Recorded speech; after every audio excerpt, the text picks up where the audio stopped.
Before I begin, I'd like to acknowledge the Indigenous and the traditional owners of this land on which we meet and pay my respects to elders past and present. So my name is Christian Vega and I'm the endorsed candidate for representing the Australian Sex Party in the district of Prahran.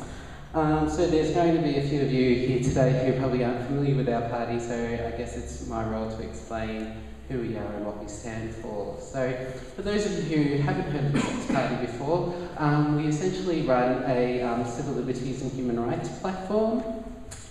We came out of a small business association that was highly impacted by, I guess, a growing set of government policies that we thought were out of touch with community values, and we're starting to really cause a negative impact for our membership.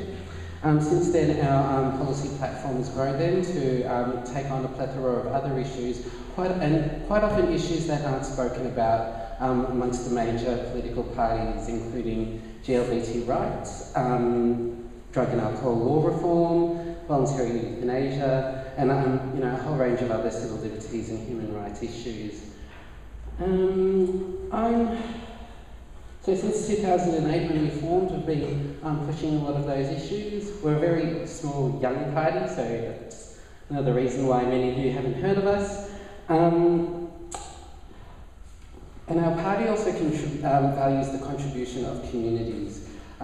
We recognise that government shouldn't be made up of a whole bunch of older, middle-aged, white men who don't really represent what is important to everybody in everyday values. So quite often when you look at our candidates, you'll see a range of experience, a diversity that isn't present in any other political party. And really what we wanted to do was give these populations an opportunity to stand up and have a say, because our voices are as important as everyone else despite being ignored. So a little bit about myself. I've lived in the district of Prahran for a very long time, in a range of situations. I've lived in the high-rises on the corner of Chapel Street and Malvern Road. I've also lived in private rental, and also the quiet house on the street. So just about my professional background before I wind up. I am a sex worker, and my party has given me the opportunity to run, and I'm very proud to represent that community. I've also worked in community health for the past 9 years, championing the perspectives of those who are less represented. So look forward to hearing from you. Thanks.